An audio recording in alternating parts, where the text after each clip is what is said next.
Bamabaza à tous, ici Kissino Dina de votre cœur et veilleuse de conscience et spécialiste en renaissance africaine.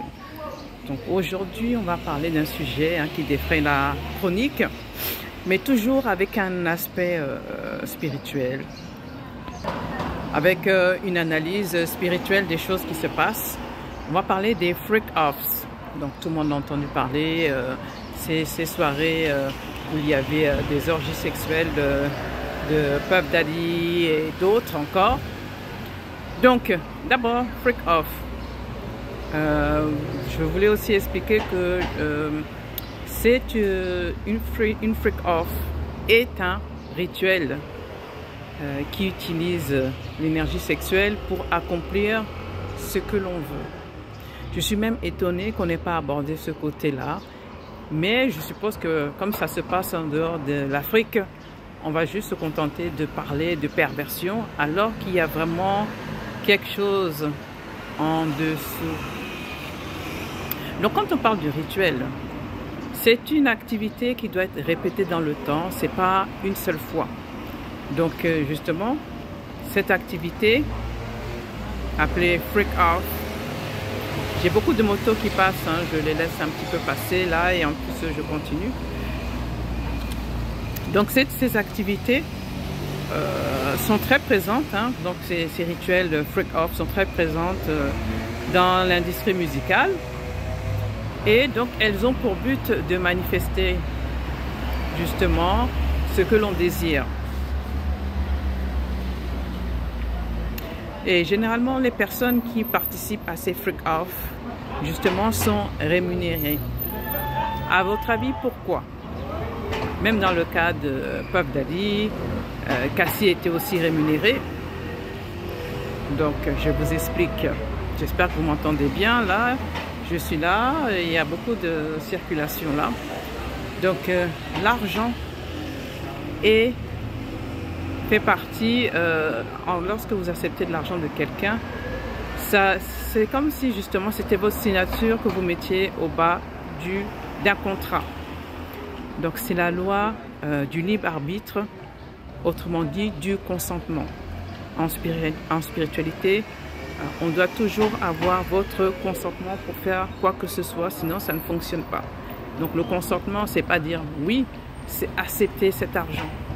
Donc toutes ces personnes ici présentes, dans ces cas-là, qui défraient la chronique, ont accepté de l'argent. Donc, mais ce qui est important de savoir et de se poser comme question, quels sont les termes en dessous de ce rituel? C'est très intéressant puisque ça bénéficie forcément à une personne qui a intérêt. Et l'intérêt est tellement grand que la personne n'hésite pas à donner de l'argent qui pour elle semble pas très important. Donc c'est ça. Et ces rituels peuvent avoir lieu parce que nous sommes dans une culture où nous sommes des analphabètes spirituels. Nous ne connaissons rien, on ne regarde que l'argent. Si on me donne 20 000 € pour une freak-off, je vais me dire ah non, je vais le faire, j'ai besoin de ceci, sans me rendre compte que pendant ces rituels, des choses vont se coller à moi, des choses vont être prises en moi. Cette activité sexuelle a pour but de drainer donc l'énergie sexuelle de tous les participants pour créer quelque chose. Donc la question qui vous vient aux lèvres, qu'est-ce qui devait être créé pendant ces rituels-là? Alors, donc vous allez un peu travailler. Donc je continue par ceci. Ensuite, je vais vous demander d'un peu réfléchir.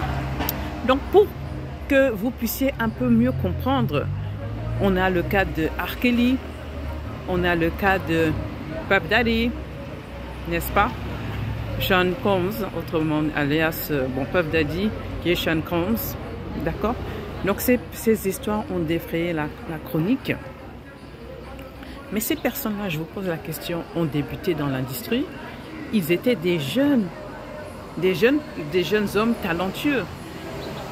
Ils ont eu des mentors qui les ont introduits dans ces milieux-là. Quand je dis ces milieux-là, il y a le milieu que on connaît tous et l'autre milieu où justement ils ont été initiés à ces rituels. D'accord? Donc pour voir exactement ce que ces rituels est réalisé, il y a de la musique, il y a des jeunes qui écoutent la musique. Bon, c'est Mayotte, hein, c'est plein de vie, c'est les vacances ici.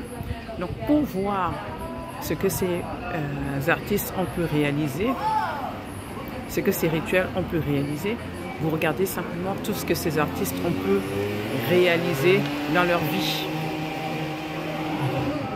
Et j'ai une question pour vous. Dites-moi en commentaire si vous pensez que la sélection qui a eu lieu, qui a fait que ces personnes précisément ont été révélées dans l'industrie musicale, est basée simplement sur leur talent. Oui. Pourquoi eux et pas d'autres? Ma deuxième question pour vous, pensez-vous que la mélanine est importante dans ces rituels de freak off? Dites-moi en commentaire. La mélanine, pour ceux qui ne savent pas, c'est notre couleur de peau, parce qu'il s'avère que où ces rituels sont particulièrement utilisés dans des artistes, de la part des artistes qui ont cette mélanine, ou alors on recherche des gens à la mélanine pour réaliser ces rituels. Donc c'est très édifiant, c'est très intéressant. Et pour ceux justement qui pensaient qu'on allait voir des freak-off, je suis désolée, ici c'était Kisina Odina Dovoseke. Donc on parle d'actualité. Ouh là là, il y a beaucoup de bruit, je laisse passer la musique. Hein. Voilà, ça passe. Ah, c'est des jeunes qui passent là, plein de vie. Ah. Est-ce qu'ils sont venus s'asseoir là ou ils continuent leur route? Donc je disais donc, pour ceux qui étaient venus dans l'espoir dans cette vidéo de voir des freak-off, non, c'est pas le but.